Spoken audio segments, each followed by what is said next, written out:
I hate myself. We're gonna have sex. Do it. Usually, the main character of the show Fleabag is able to speak to or look directly at the camera without other characters noticing. That is, until this moment. We'll last a week. What was that? Suddenly, this reliable aspect of the show is shattered. But it's not the only tenet that changes. In fact, nearly all the rules of the show fall apart in this 10-minute sequence, revealing that these devices are even more powerful when they're taken away. Understanding the way that these rules break proves why there can never be a third season of Fleabag. The 10-minute sequence, which occurs at the exact center of Season 2, starts at the end of Episode 3 with this conversation and continues into Episode 4. Fleabag and the priest go shopping, go for a walk, go to a silent Quaker meeting, walk some more, and then have a conversation in Fleabag's cafe.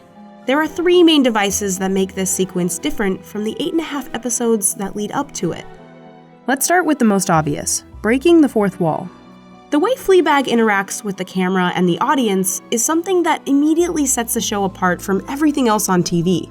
Almost every conversation in the show is interrupted by this device.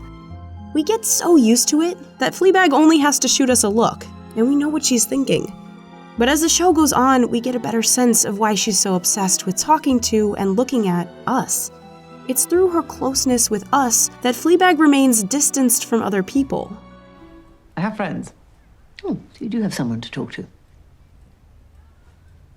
Yeah.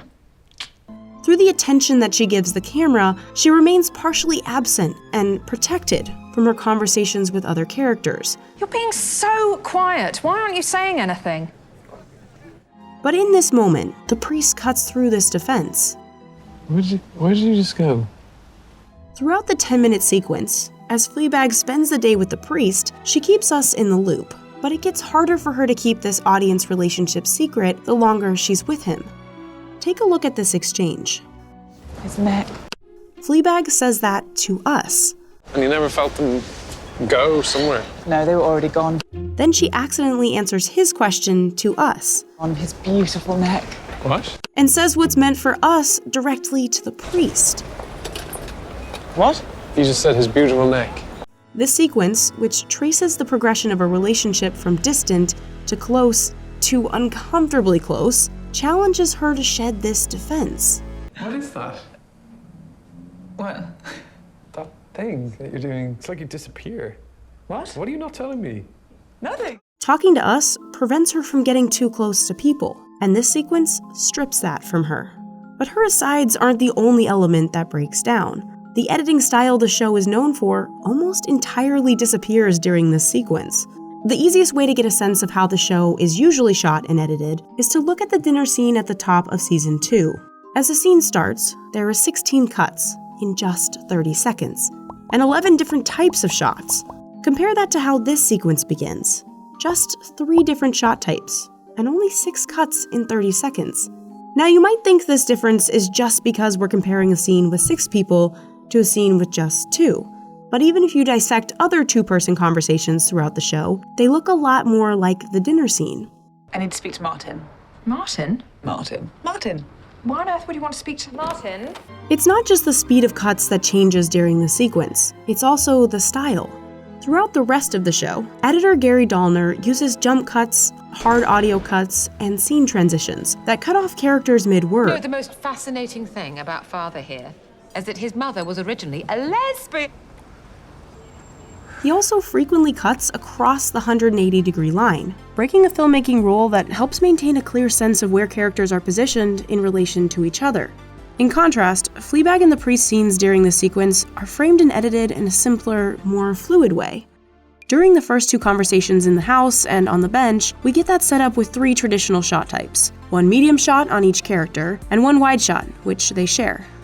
Unlike the dinner scene, the camera remains on the same side of the characters, following the 180-degree rule. This sequence also opens with a smooth audio lead-in. So I read your book. Okay, great. Well, it's got some great twists. When Fleabag and the priest walk down the street, they spend a long time sharing just this one camera angle from the front. Traditionally, editors try to hide cuts and make scenes feel seamless, but in Fleabag, cuts are jarring and noticeable. Fleabag is divided from the people around her, so the show's editing feels fragmented too. But that all changes during the sequence. There's one final clue that this sequence is operating differently than the rest of the show. This is how the show flashes its title throughout the second season. This is a love story. Amen.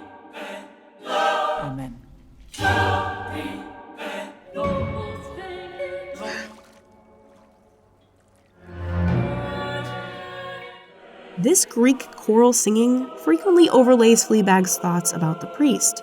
It's a reverent Catholic-sounding theme, but it represents Fleabag's desire to violate a core Catholic principle. Using the sense of irony, Fleabag turns her interest in him into just another inside joke with us, the audience. Oh God, I fancy a priest. But look at the opening of episode 4, during the game-changing 10-minute sequence. Last one, definitely. Yeah, great.